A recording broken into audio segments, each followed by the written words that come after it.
जय भीम, नमस्कार, आदाब, सत श्री अकाल सबको साथियों, नमोदाय साथियों। मेरा नाम योगेंद्र प्रताप सिंह गौतम है।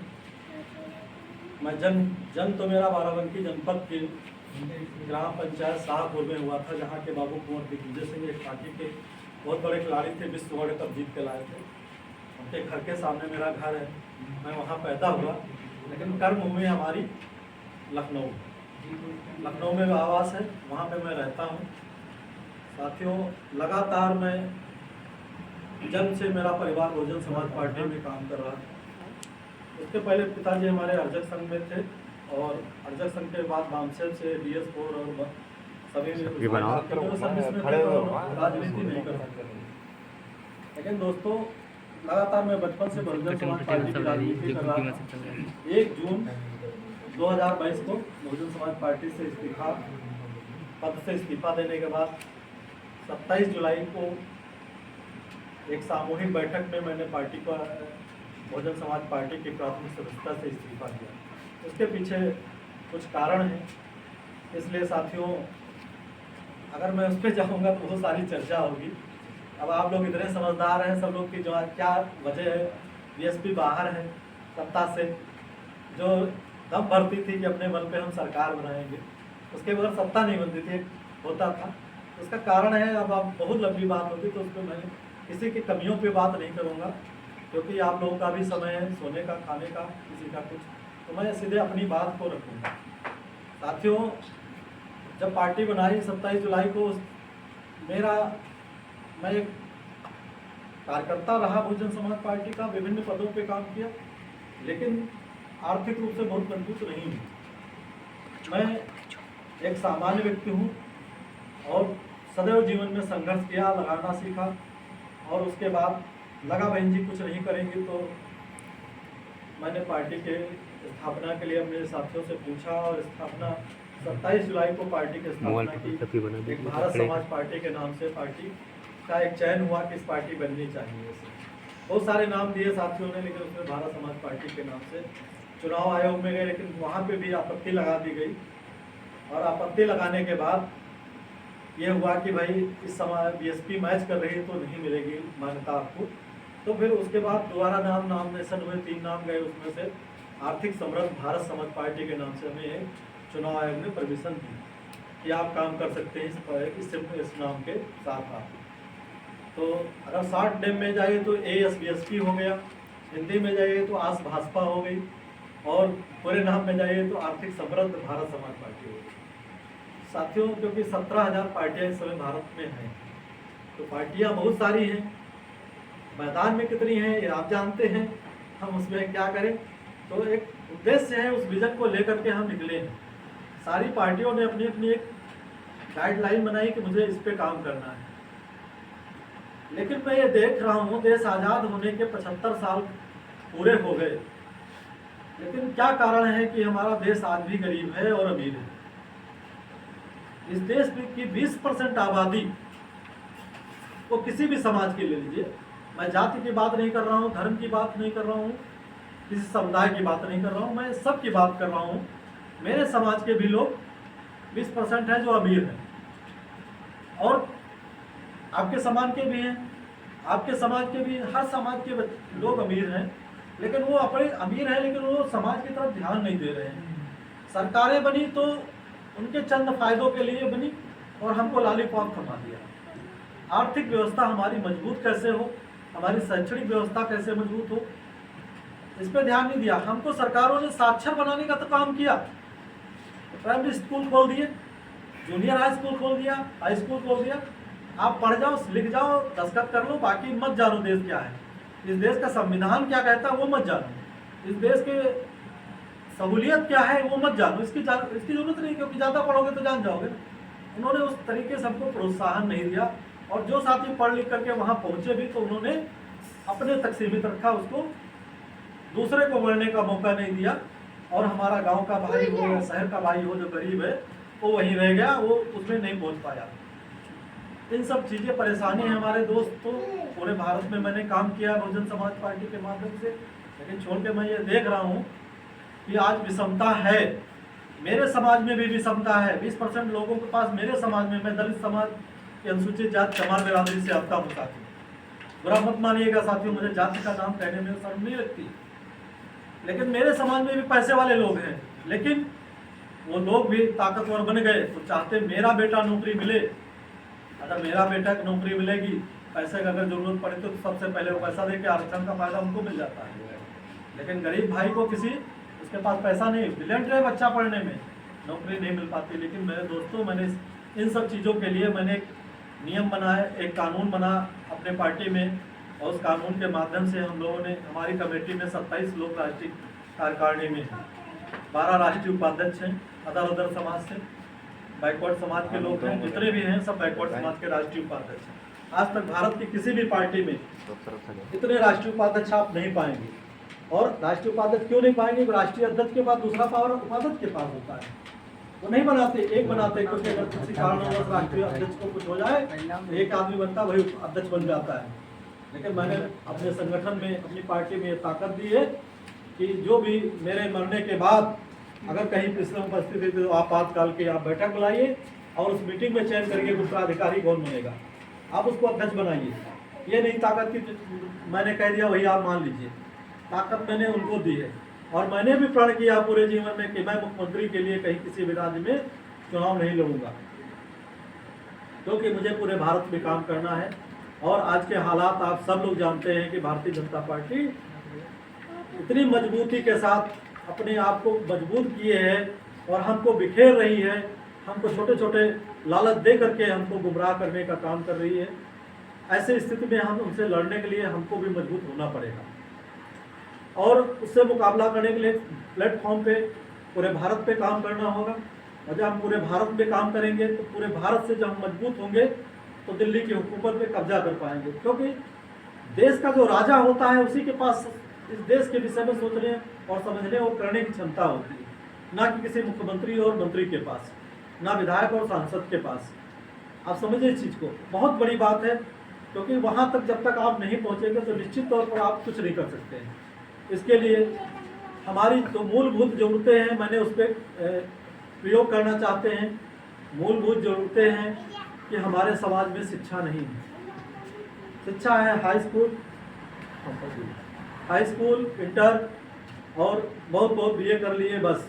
आपके मैं कह रहा हूँ इतने बच्चे यहाँ पढ़ने में, बहुत से बच्चे तेज होंगे कि किसी ने धन अभाव में शिक्षा छोड़ दी होगी, या तो पिताजी की आर्थिक स्थिति मजबूत नहीं होगी या उस बच्चे की आर्थिक क्षमता मजबूत नहीं होगी कोचिंग में पढ़ने की, स्कूल में पढ़ने की, तो वो अपनी पढ़ाई से छोड़ के विमुख हो गया हो।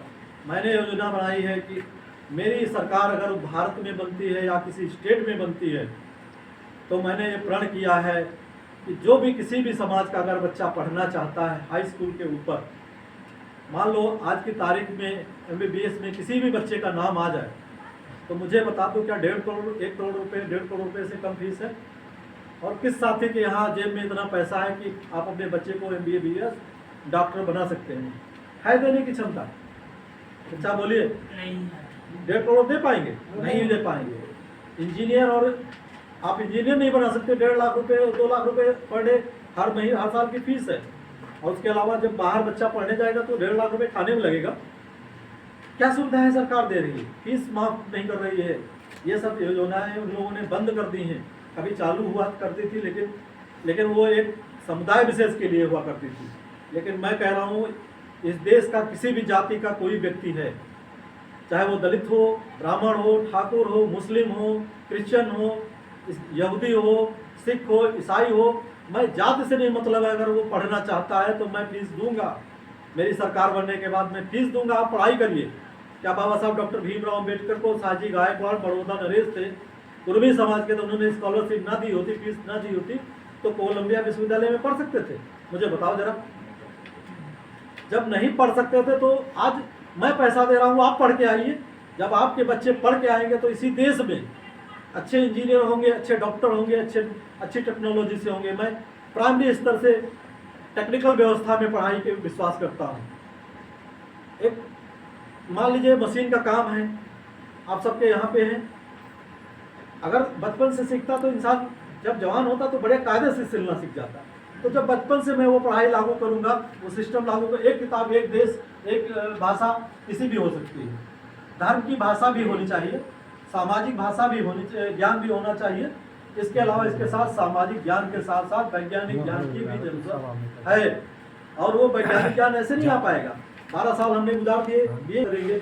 आपके धर्म की किताबों के साथ साथ एक किताब आपके धर्म की होगी, आप एक नैतिक शिक्षा की होगी, तो एक किताब ऐसी होगी जो विज्ञान की तरफ आपको ले जा रही होगी। तो एक किताब एक हमारा वो देश होगा। मेरे इसी विचार हैं कि बच्चे पढ़ने लिखने में तेज होंगे। इसके अलावा हमारा एक प्लान है कि इस देश में हमारी आर्थिक स्थिति बहुत कमजोर है और 80% आबादी गरीबी रेखा के नीचे समझिए रहती है। अगर कोई 10 लाख 20 लाख जेब में रखे तो मैं उसको अभी नहीं मानता हूँ, क्योंकि 20% लोग ऐसे हैं जिनके घरों में मशीनें लगी हैं नोट गिनने की। इस देश में आप समझिए इतना पैसा उन लोगों के पास में है और हम लोग 8-10 लाख कमा लिए। हम कहेंगे आपस में लड़े जा रहे हैं, यार ये आगे निकल गए, ये आगे निकल गए, हम यही लड़े मरे जा रहे हैं।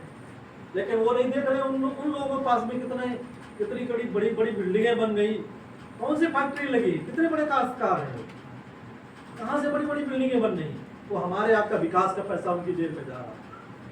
मैं इसीलिए चाहता हूँ कि इस देश के 60 साल के बुजुर्गों, जो भी हमारे साथी हैं, जो भी 60 साल के ऊपर से महिला पुरुष हमारे हैं, मैं ऐसी योजना चाहता हूँ कि उनको 10,000 रुपये मंथली पेंशन दी जाए, ताकि उनके बच्चे उनको बुढ़ापे में धक्का न दे और उनका जीवन सुचारू रूप से चल सके। वो भी शाम का खाना भी उनको न बंद हो और उनकी बहू भी, उनके बेटे भी उनकी सेवा करें। क्योंकि बच्चे भी बेरोजगार हैं तो क्या करें, वो भी आर्थिक स्थिति से तंग है ना। क्या करें, चाहते हैं कि मैं पिताजी की सेवा करूँ, माता जी की सेवा करूँ, लेकिन जब में मेरे पैसे नहीं तो क्या करूँ, क्योंकि रोजगार है नहीं इस देश में, रोजगार खत्म कर दिया सारे। तो इसलिए मैं चाह रहा हूँ 10,000 रुपये देने से क्या होगा, आपके जो हमारे बुजुर्ग हैं उनकी आर्थिक स्थिति सुधरेगी। और गांव में किसी 500 आदमी मान लो हैं बुजुर्ग, और वो 500 के आदमी जेब में 10,000 आए कि वो दुकान की तरफ भगेंगे, बैंक में पैसा नहीं रखेंगे, वो दुकान की तरफ भगेंगे। और वो दुकान की तरफ बिकेंगे तो दुकान में सामान बिकेगा, और उस दुकान में मालूम वहाँ एक दुकान चलती है, लेकिन जब 500 के पास पैसा है तो 5 दुकानें खुल गई, 5 लोगों को रोजगार मिला। लेकिन वो रोजगार के साथ आप सोचिए कितने लोगों को और रोजगार मिला। 5 वो दुकान खुली, 5 को वो मिला, वो जिस फैक्ट्री में वो माल बन रहा होगा उस फैक्ट्री में कितने कर्मचारी काम कर रहे हैं उनको रोजगार मिला। फिर वहां से निकल के आप आए, इंडस्ट्री लगाने वाला, जो फैक्ट्री लगाने वाला, उसको भी रोजगार मिला। फिर वहां से निकला हमें जीएसटी के रूप में पैसा आया। मतलब जो पैसा हमने 1 रुपये आपको दिया उसमें से 80 पैसा घूम करके मेरे पास आ गया, 20 पैसा खर्च हो गया आपके पास। मान लो 20 पैसा मेरे पास लौट के नहीं आया, लेकिन हम उस 20 पैसे, आप सोचते हैं उतना पैसा हम इतने स्वास्थ्य सुविधाओं में आपके ऊपर खर्च कर देते हैं। विभिन्न बहुत सारी NGO बनी है, बहुत सारी संस्थाएं बनी है। देश का पैसा 50% बजट का पैसा वो NGO खा जाती है, जिसको हम आप नहीं जानते। टैक्स का पैसा मेरे और NGO ले बैठी है कोई दूसरी, कहती है वहाँ फोटो खिंचाया और फोटो खिंचा करके डाल दिया व्हाट्सएप पे, फेसबुक पे, और फाइल में लगा दिया नथी करके, वहाँ से पास हो गया कि देखो मैं इतने लोगों को जागरूक करके आया हूँ और इतना पैसा खर्च हुआ, मुझे दे दो और मैं इनके लिए प्रोत्साहन कर रहा हूँ। तो यहाँ हुआ कुछ नहीं, लेकिन वो कागज में निकल गया, पैसा खा गया। देश का 50% पैसा खाया जा रहा, मैं 20% खाने की बात कर रहा हूँ, खत्म होगा। तो फायदा किसका हुआ? सरकार का हुआ। 20% बचा सरकार का ना। जब 50 भाई 80% तो लौट के आ गया, 20% बचा तो वो 50% उधर जा रहा, तो वो हमारे पास 30% बच गया ना, 20% खत्म हुआ। इसके अलावा मेरी एक ये सोच के साथ साथ मेरी एक योजना है कि उत्तर प्रदेश में हम चाहते हैं कि जो हमारे युवा साथी हैं, पढ़े के साथ साथ पूरे भारत में मेरा प्रयोग है, लंबा क्षेत्र है, पूरे भारत में प्रयोग है कि 25 करोड़ अगर एक साथ सरकार बना लेते हैं दिल्ली में, तो 25 करोड़ नौकरी देने का टारगेट है। एक साथ 3 महीने में विज्ञापन दे देंगे और 1 महीने विज्ञापन, 3 दिन के अंदर विज्ञापन दे देंगे नौकरी। सरकार के शपथ ग्रहण करने के बाद 3 दिन के अंदर विज्ञापन आएगा, नौकरी का आदेश होगा, और 3 महीने बाद एक परीक्षा करा करके हम आपको ज्वाइनिंग दे देंगे। और 25 करोड़ बहुत होती हैं, और किसी भी स्टेट में अगर हम पहुंच गए मान लो तो 1 करोड़ नौकरी देंगे, और 1 करोड़ नौकरी छोटी नहीं होती है। मान लो हम बहुत बड़ी देश बहुत बड़ा है, 28 राज्य, 9 केंद्र शासित प्रदेश है, बहुत बड़ा है। मैं सबकी तो बात करने इतनी जल्दी नहीं कर पाऊंगा, संसाधन बगैर से आप सबके सहयोग के बगैर नहीं हो सकता है। लेकिन इतना कह सकता हूँ कि मान लो एक स्टेट में अगर हम गवर्नमेंट बनाते 1 करोड़ नौकरी अगर दे दिए, और 1 करोड़ अगर नौकरी दे दिए, बहुत से लोग आपको आरक्षण के नाम पे गुमराह करते हैं, लेकिन मैं कह रहा हूँ 1 करोड़ एक साथ वैकेंसी निकलेंगी, कोई बच्चे हमारे बेरोजगार, साक्षर से लेकर के क्वालिफाइड तक मैं नौकरी दूंगा। आप फार्म भरिए, जिस लायक आपकी मतलब पढ़ाई है उस लायक फॉर्म भरिए और उस लायक पेपर दीजिए, आप नौकरी करिए। 25 साल से 40 साल की सरकार संविधान में प्रावधान है, 40 साल की नौकरी उम्र तक आप नौकरी के फॉर्म अप्लाई करिए, अगर मौका मिल गया तो आप नौकरी पाएंगे, नहीं मिला तो वो 1 करोड़ लोग नौकरी पाएंगे। तो वो 1 करोड़ नौकरी जब मिलेगी तो उनके पास जेब में पैसा आएगा, तो वो रोजगार की तरफ भागेगा, वो भी नहीं बचा पैसा बचेगा, वो भी दुकान की ही तरफ भागेगा, तो आपका कारोबार वहाँ भी पनपेगा, लोगों को कारोबार खुलेगी। तो ये तो पहले साल की बात मैं कर रहा हूँ, दूसरे साल मौका मिलेगा तो अलग है, तो तीसरे साल मिलेगा। मैं और दूसरी चीज़ ये है, इससे ये होगा कि मैं नौकरी दूंगा तो मेरे बच्चे जो हैं, छोटे छोटे बच्चे हैं, अभी पीछे भैया बैठा है, ये भैया बैठे हैं, ये लोग पढ़ते लिखते हैं, लेकिन कल अगर ये भैया नौकरी पा जाए तो यार सोचेंगे, यहाँ से गाँव से 10 लोग अगर नौकरी पा गए, सपोज करो, तो देखा तो नहीं कहेंगे यार पढ़ो मेहनत करो, हम भी हो सकता है नौकरी पा जाए, तो स्कूल की तरफ भागेंगे, ये बकरी चराने की तरफ नहीं भागेंगे, ये छोटी मोटी काम की तरफ नहीं भागेंगे। जो अपना व्यस्त समय, जो पढ़ाई का समय हमारा अमूल्य है, एक एज होती है, वो जो समय फालतू की चीज़ों में गंवाते हैं वो नहीं गंवाएंगे, एजुकेशन की तरफ भागेंगे। और जो विद्यालय है, मैंने सोचा है हर गाँव में विद्यालय खुलवाएंगे, और उस विद्यालय में उतने जितने क्लास पढ़ाई होती उतने टीचर तो होने आवश्यक है, उतने टीचर मैं रखूंगा। उसके अलावा 30 बच्चों के बाद अगर टीचर कम पढ़ते हैं तो मैं और व्यवस्था करूंगा टीचरों की भर्ती करने की, कि आप टीचर पूरे होने चाहिए। आप कभी कभी आप देखिए स्कूल में जाके 3 मास्टर हैं, 4 मास्टर हैं, 5 मास्टर आपको प्राइमरी में नहीं मिलेंगे। पता लगा अभी एक क्लास के बच्चे हंगामा कर रहे हैं, दूसरा मास्टर हेड मास्टर पहुँचे तो सब्जी ताले खाना बनवाने लगे हैं। पढ़ाई कौन करा रहा है? आपके बच्चों को कौन सा थाली पिटवाई जा रही है? एजुकेशन कहाँ दी जा रही है? आप अपनी उम्र का, आप लोग अपनी उम्र का देखिए, आपके गांव में विद्यालय नहीं होगा, लेकिन 4 किलोमीटर दूर पढ़ने जाते होंगे, 5 किलोमीटर दूर अच्छी तालीम मिलती थी। आज वो हमारे गांव में है लेकिन अच्छी तालीम नहीं मिल पाती, क्योंकि सारा समय हमारा खाने में, बकरी गिरने में, बैल गिरने में, गैया गिरने में, जानवर गिरने में लग रहा है। सरकार बहुत सारी योजनाओं में उनका समय बर्बाद कर रही, पढ़ाई की तरफ कोई मतलब नहीं।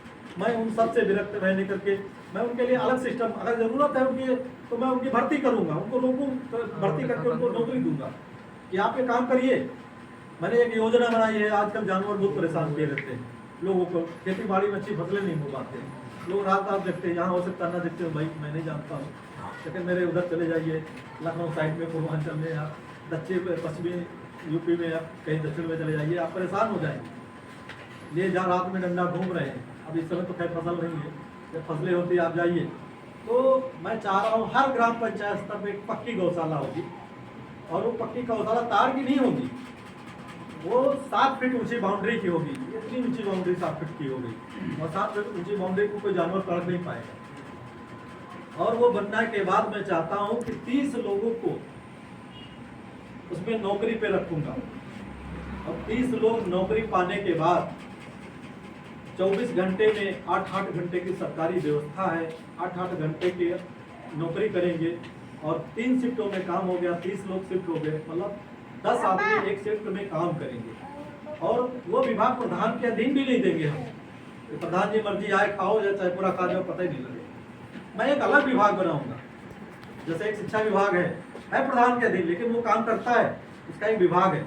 वैसे हम उन जानवरों का विभाग बनाएंगे, और उसको देखभाल के लिए हम संसाधन देंगे, और 30 आदमी जो नौकरी करेंगे तो उनको फ्री नहीं घूमना है, उनसे हम काम भी लेंगे। आज आप जानते हैं डीएपी कितने की आती है? 1600-1700 के साथ यहाँ दे रहे हैं, और विदेश से जानते हो कितने में खरीदेंगे? 4500 रुपए की। बजट, हमारे देश का बजट पैसा गया, भारत में उत्पादन नहीं होता है, दूसरे देश से मंगाई जाती है। भारत विभिन्न संपदाओं से भरा हुआ देश, और यहाँ उत्पादन नहीं होता है। आप समझिए, हर प्रकार की जलवायु हमारे देश में है, कहीं जाड़ा हो रहा तो कहीं गर्मी हो रही, कहीं बरसात हो रही।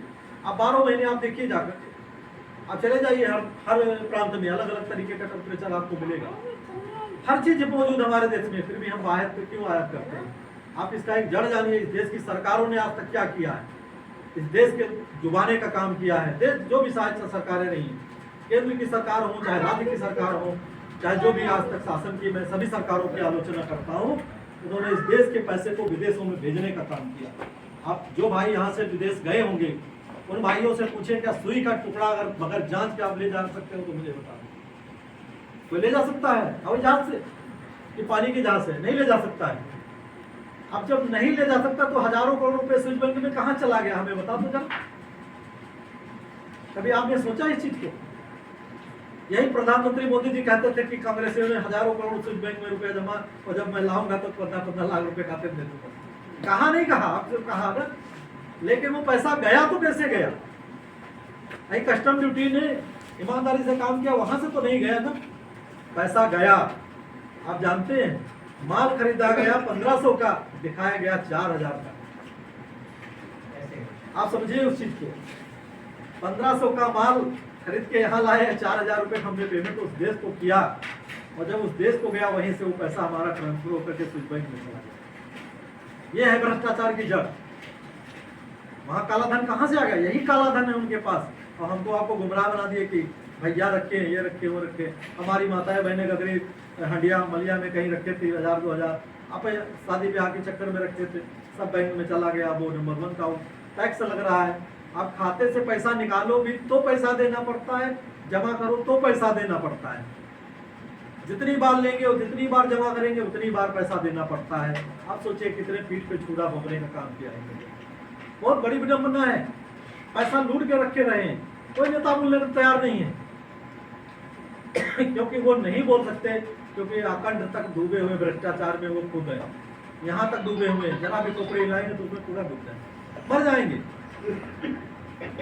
आप सोचे सुप्रीम कोर्ट का आदेश है, अभी 2022 का चुनाव हुआ, मैं बहुजन समाज पार्टी में था, यहाँ पे खाना बनाने जाता है, होमगार्ड है तो शायद उसका तनख्वाह बढ़ा दी गई से 28,000 कर दिया गया। मैं भी 500-600 पे काम करता था। आप एक तरफ चपरासी जो होता है हमारे नौकरी पाता है, वो जाते कितना पाता है? 27,000 रुपये मिनिमम वेतन पाता है, मूल वेतन जो उसका कटपिट के सब 27,000 उसको मिलता है। और आपका बच्चा पढ़ लिख करके BA BBA बड़ी बड़ी डिग्रियां ला करके प्राइवेट नौकरियां कहते हैं, आरक्षण की वजह से सब प्राइवेट होना चाहिए, प्राइवेटाइजेशन होना चाहिए।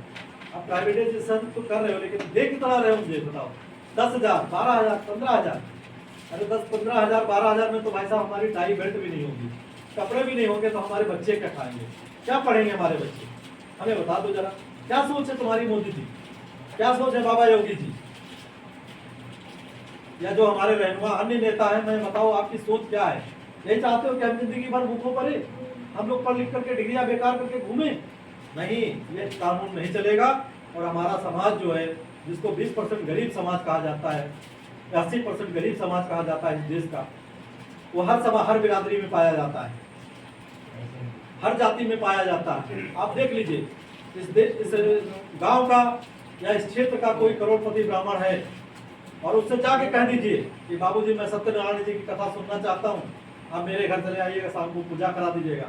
अगर वो चला है भाई साहब तो मैं जिंदगी भर गुलामी करूंगा आपके पास। आएगा? क्यों नहीं आएगा? वो इसलिए नहीं आएगा क्योंकि यार उसके पास इतना पैसा देता तुम दान दोगे तो वो समय यहाँ बर्बाद करेगा आपके साथ फालतू में। तो जब ब्राह्मण भी पैसे वाला हो जाएगा तो अंधविश्वास की तरफ कौन ढकेलेगा? वो नहीं ढकेलेगा, वो भी अपने बच्चों को साइंस की तरफ ढकेलेगा, आपके भी बच्चों को साइंस की तरफ ढकेलने का काम करेगा। अंधविश्वास और पाखंडवाद की तरफ ढकेलने का काम नहीं करेगा। जो भी लोग हैं, जिस समाज के भी हैं, आज आपके समाज माइनॉरिटी समाज में मैंने काम किया, 25 साल बहुजन समाज पार्टी में काम किया, मैंने देखा वहां भी 5वां 10वां, बस इससे ज्यादा कोई नहीं है। जब मार्कशीट बना के, जब मैं फाइल बनाकर तैयार करता तो दिखता था BA वाला तो कोई है ही नहीं, तो IAS कैसे बन जाएगा? अरे अच्छा मैकेनिक कौन है? रहमतुल्लाह चच्चा हमारे हैं। अच्छे क्रिकेटर का है अजरुद्दीन साहब हैं। अच्छे वैज्ञानिक मिसाइल मैन का अब्दुल कलाम साहब हैं। पता लगा बंद कमरे में जब IAS बनने की बात आई तो पता लगा वहां फेल है। अरे जब पढ़ोगे नहीं तभी तो फेल होगे। एजुकेशन की तरफ नहीं मोड़ा, आपकी एक कमी यहाँ पे आपके वहाँ है। तो धर्म की तरफ तो शिक्षित किया गया, धार्मिक किताबों को तो पढ़ाया गया, लेकिन जो वैज्ञानिक किताबें हैं, साइंस है, उसको पढ़ाने से सारा समय आपने गवा दिया। जब जानते मुझे इंग्लिश में पढ़ाई जा रही, हिंदी में पढ़ाई जा रही, तो धार्मिक ज्ञान के साथ साथ मुझे सामाजिक ज्ञान भी की जरूरत है। विज्ञान की जरूरत है तो उसको भी पढ़ाना चाहिए। 12 साल निकल गए हमारे आमिल कामिल फाजिल में, अब 12 साल बाद कहते बच्चे से भैया छोटा बड़ा पढ़ो जाके ABCD सीख पाएगा? नहीं सीख पाएगा।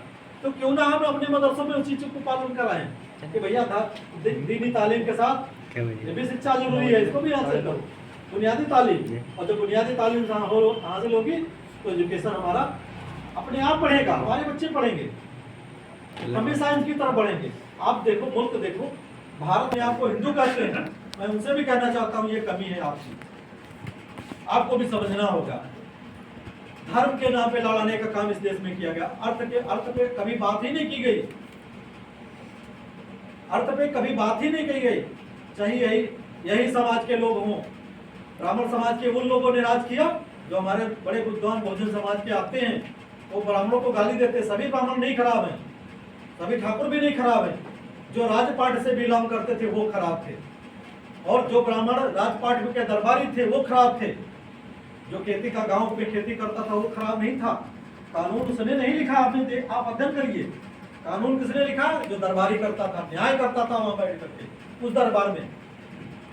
आप बताइए बादशाह अकबर साहब के दीवाने खास कौन थे? नवरत्नों में कौन थे? बीरबल थे। जब सलाह लेनी होती होगी हिंदू धर्म की तो किससे लेते होंगे? बीरबल से लेते होंगे ना। तो अगर कोई बात थी तो उनको समझाना चाहिए, बादशाह को नहीं समझाते होंगे, इसका मतलब दोष कहाँ है? उनमें था। हम समाज को क्यों गाली दें? हम क्यों समाज को, ब्राह्मण समाज को गाली दें? किसी के बस में नहीं है कि मैं किस जाति में पैदा हूं। मुझे बता दो, आपके सबके बस में है किस जाति में पैदा होंगे, किस धर्म में पैदा होंगे? नहीं है। वो ईश्वर के जो एक है परमात्मा, उसके बस में है। वो कहाँ कौन पैदा हो वो जानता है।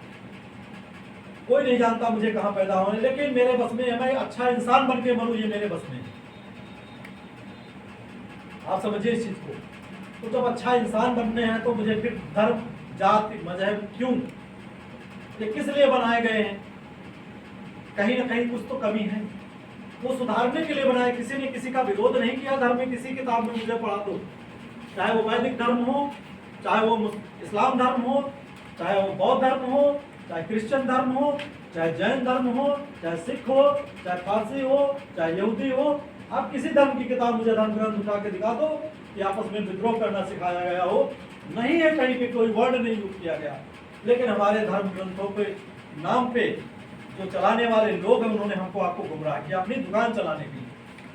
हम आपस में बटे रहे और हमारे बच्चे राज करें। मैं ये चाहूंगा, मैं अगर बड़ी कुर्सी पर बैठ गया तो मेरा बच्चा राजा बने, ताकि भैया ना बने। यही इस देश में हुआ है और यही होता रहेगा जब तक सुधार नहीं होगा। जब तक सुधार नहीं होगा तो कुछ नहीं हो सकता। इसके लिए आप सबको एकजुट होना पड़ेगा। मैंने पार्टी बनाई है, छोटी सी है, एक विचारधारा है, और मेरा विचार है कि गांव-गांव काम करना। योजनाएं बहुत सी हैं जिसको हम करना चाहते हैं। जो कमियां हैं वो बताइए, उसको भी हम करने तैयार हैं। हम बहन जी नहीं कि मैं पब्लिक से मिलूंगा नहीं, मैं सुनूंगा नहीं। जो कमियां हैं आप बताइए, ये सुधार होना चाहिए भैया, आपकी पार्टी में होना चाहिए। मैंने पेपर भी मेरे छपे भैया के पास है, और अगली बार जब मैं आएंगे, क्योंकि मैं आज 9 दिन से निकले हुए होंगे, मुझे मेरे पास पेपर नहीं है, मैं आपको दिखाता और देता, बांट भी देता। मैंने ये सब चीज़ें लिखी भी हैं और मेरा अमल है। जिस दिन मेरी पार्टी खड़ी होगी और लखनऊ के अंदर या दिल्ली के अंदर जब बड़ा कार्यक्रम हमारा होगा, तो उसमें अगर योगेंद्र प्रताप सिंह गौतम खड़े हैं तो एक तरफ रघुवंशी भी खड़े होंगे, मनोज कुमार रघुवंशी, एक तरफ मोहम्मद इदरीस खड़े होंगे, एक तरफ मोहम्मद तारिक खां खड़े होंगे, दूसरी तरफ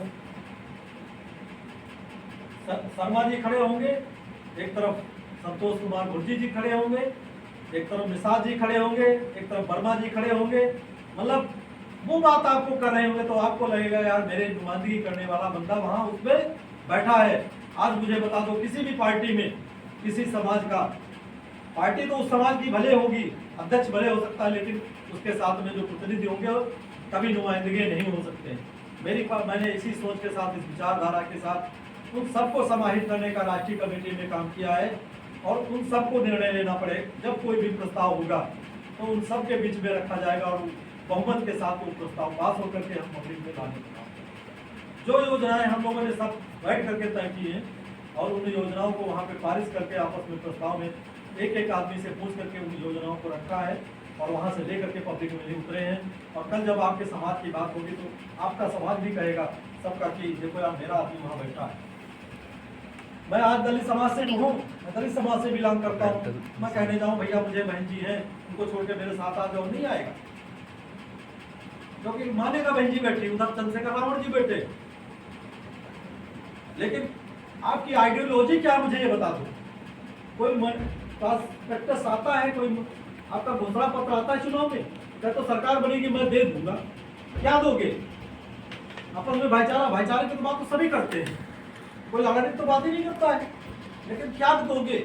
और अगर बहन जी 4 बार आप उत्तर प्रदेश की मुख्यमंत्री बन चुकी हैं, अगर खाली दलित समाज का ही भला करना चाहती तो लाखों करोड़ों में लोगों नौकरियां दे सकती थी। आपने किसका किया? आज आकंठ तक डूबी है। बहुजन समाज पार्टी मानव काशीराम साहब पंजाब से चल करके आए बनाए थे, जैसे आज मैं मारा घूम रहा हूँ, इसी तरीके से साहब भी घूमते थे रात दिन, और तब ये बहुजन समाज पार्टी बना के उन्होंने खड़ी की थी। बहन जी आई तो उसका फायदा लिया शादी ना करने का, लेकिन आपने शादी नहीं की, लेकिन 4 बार मुख्यमंत्री तो बन गई, आपका इतिहास के पन्नों में नाम तो हो गया।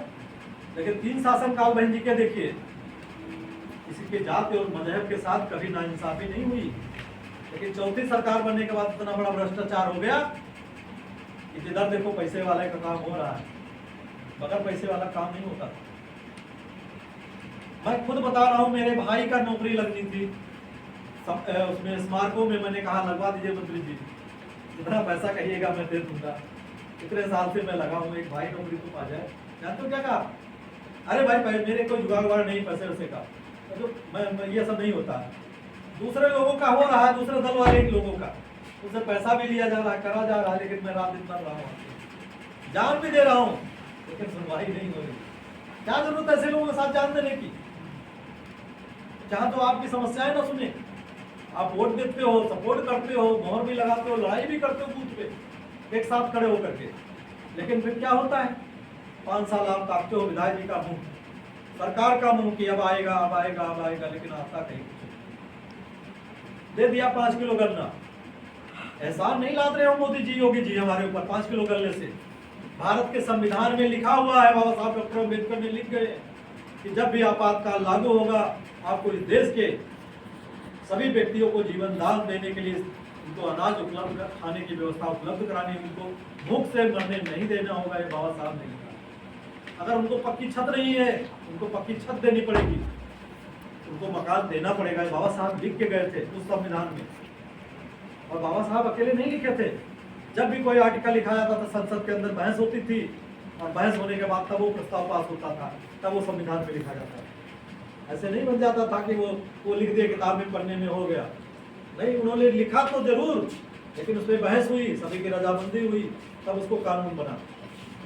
तो सोचिए कितने संघर्ष के बाद उन्होंने लिख कर गए, जानते थे कालांतर में कभी भी आ जाएगी, ऐसी स्थितियां हो सकती थी।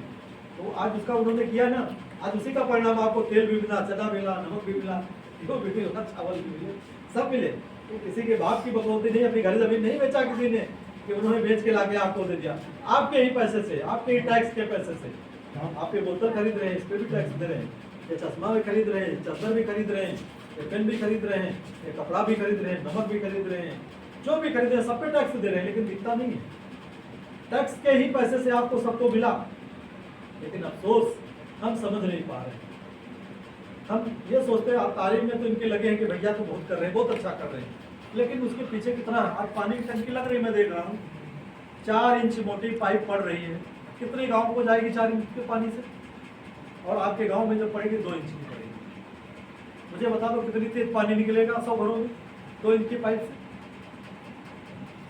बूंद बूंद टपकता रहेगा, आप दिन भर बाल्टी लिए इंतजार करते हैं। ये सोच है। लखनऊ के अंदर मैं रहता हूँ, 4 इंच की पाइप पड़ी मेरी गली में, लेकिन पानी जानते हो टंकी मेरे घर से मुश्किल से 300 मीटर की दूरी पे है, और तभी सर मुझे टिल्लू पंप चलाना पड़ता है, तब जगह में पानी मेरे टंकी में जाता है और मैं पीने पाता हूँ। मैं अपनी बात बता रहा हूँ। जब उस 4 इंच की मशीन पाइप से मुझे इतना तो ये 2 इंच वाले क्या देखे, 4 इंच वाले आप सोच सकते हैं कहाँ टंकी बनी होगी पता नहीं, कितने गाँव की सप्लाई होगी पता नहीं। किसी हिंदुस्तान के उत्तर प्रदेश के व्यक्ति को बता दो इस व्यक्ति ने इस टंकी का ठेका लिया, मैं गारंटी ले रहा हूँ, वो उत्तर प्रदेश का व्यक्ति नहीं होगा, वो गुजरात का मारवाड़ी होगा। बाबा योगी आदित्यनाथ इसलिए उत्तर प्रदेश के मुख्यमंत्री नहीं है कि उनके परिवार में कोई नहीं है, वो इसलिए मुख्यमंत्री है कि उनके परिवार का यहाँ कोई दावेदार नहीं है। ठेका उनके पति, अगर परिवार का मुख्यमंत्री अगर मैं बनूँ या भैया बन जाए तो उनके परिवार फिर राजा हो जाएगा ना, तो वो भी ठेका मांगने लगेगा, हिस्सा मांगने लगेगा, दूसरे राज्य से ले जा, ताकि गुजराती यहाँ से कमा के पैसा अपने राज्य में ले जाए। सारे ठेका, सारी सड़कों का ठेका, बड़े बड़े जो निर्माण होते पुलों का, उत्तर प्रदेश के किसी भी ठाकुर ब्राह्मण या दलित बैकवर्ड मुस्लिम को नहीं मिल रहा। हमें कह रहे इतने बड़े विधायक हैं, कोई बड़े बड़े इंडस्ट्रीज मुझे बता दो कोई उत्तर प्रदेश का, किसी पुल का ठेका बता दो किसी को मिला हो, किसी भी नेशनल हाईवे का ठेका किसी को मिला हो। लोकल सड़कों का तो मैं नहीं बता सकता हूँ, क्या मिल जाता होगा, लेकिन जो बड़े स्तर का काम होता है करोड़ों का अरबों का, किसी को गुजराती के अलावा नहीं मिलता। तो गुजराती कमाएगा तो आपके राज्य में लगाएगा कि अपने राज्य में लगाएगा, उसका राज्य धनवान होगा, आपका तो नहीं होगा। फिर क्या स्थिति है? आप तो दोयम दर्जे का नागरिक बना दिया, वोट हमारा लेते हो, राज्य उसको दे रहे हो। अरे यहाँ मैं नहीं कह रहा हूँ, मैं किसी मुस्लिम को मत दो, किसी दलित को मत दो, किसी बैकवर्ड को मत दो, अरे अपनी जाति को दे दो, किसी छत्री ठाकुर को दे दो, तो ठाकुर मुख्यमंत्री हो, क्यों नहीं दे रहे हो भाई? अरे उसको दे दो, वो करोड़पति हुआ तो कम से कम 4 आदमी हमारे समाज के कम से कम नौकरी तो करेंगे, कम से कम 4 लोग उसमें खाएंगे कमाएंगे। लेकिन नहीं सोच है, तो सोच क्या है वो आप जानते हैं। तो मारवाड़ी लोग, मारवाड़ी कभी नौकरी नहीं करता है। नरेंद्र दास दामोदर मोदी जो है वो आप समझ सकते हैं व्यापारी हैं, और व्यापार करना जानते हैं, व्यापारियों के पक्ष में काम करते हैं, ना कि आम जनता से कोई सरोकार नहीं। आपको चाहिए 2 किलो अनाज, 10 किलो अनाज, उस पर ठीक है संतुष्ट रहो। आप सोचो वो चावल फैक्ट्री में बनता है, एक बात है कि कदम करूँगा भैया बैठिए, कि एक चावल फैक्ट्री के अंदर निर्माण होता है, धान धर के चलता है, बोरों में पैक होता है, कितने दिन लगता होगा यहाँ तक आने में? कई महीने लग जाते होंगे। और एक धान आप ले लीजिए अपने घर का और पालेसर से जाके धरा लाइए, 1 महीने के लिए घर में रख दीजिए बांध के बोरी, अगर कीड़े ना पड़ जाए तो मुझे बताइएगा, पड़ेंगे नहीं पड़ेंगे? कीड़े पड़ जाते ना, तो उस चावल में क्यों नहीं पड़ते मुझे बता दो। यानी केमिकल मिलाया गया है, और जब केमिकल बना हुआ अनाज आप खाते हैं तो आपकी आंतों में क्या इन्फेक्शन नहीं आता है, आपकी बॉडी में इन्फेक्शन नहीं गया, अब तो बीमारी का घर पैदा किया जा रहा है। और हम आप खुश हैं तो मुझे इतना मिल रहा है। अरे मैं इसलिए कह रहा हूँ कि मैं 10,000 इसलिए देना चाह रहा हूँ कि 200 रुपये किलो चावल मिले तो खरीद के खाओ, और 200 रुपये किलो वाला चावल खाओगे बासमती तो भैया भी किसान है ना, तो 200 किलो रुपये वाला खेत में पैदा भी करेंगे ना, मोटा लगाने की क्या जरूरत है? फिर सोचेंगे यार मेरा अनाज महंगा जा रहा था, वो वाला अच्छा खेती करे, इनकी भी आमदनी बढ़ेगी। मैं बिजली कह रहा हूँ 500 यूनिट बिजली दूंगा, अरविंद केजरीवाल जी कहते हैं दिल्ली में 200 यूनिट देते हैं, मैं कह रहा हूँ 500 यूनिट दूंगा घरेलू बिजली। आप किसी गांव में रह रहे हैं, किसी शहर में रह रहे हैं, 500 यूनिट बहुत होती है। घरेलू बिजली की बात कर रहा हूँ, इस कारखाने की बात मैं नहीं करता हूँ, किसी कारखाने दुकानों की बात नहीं करता हूँ, लेकिन घरेलू बिजली आप दिन भर थके हारे खेती किसानी करके आए, दुकान चला के आए या कारोबार से आए, कम से कम सुकून से सोना चाहते हैं, हम 24 घंटे आपको सप्लाई देंगे और आप 500 यूनिट बिजली भी खरीद देंगे, और 500 यूनिट एक परिवार पे बहुत होता है। मैं ये चाहता हूँ कि इस देश की बहनों को 3 कमरों का मकान मैं दूँ, चाहे वो ग्रामीण हो या शहरी हो।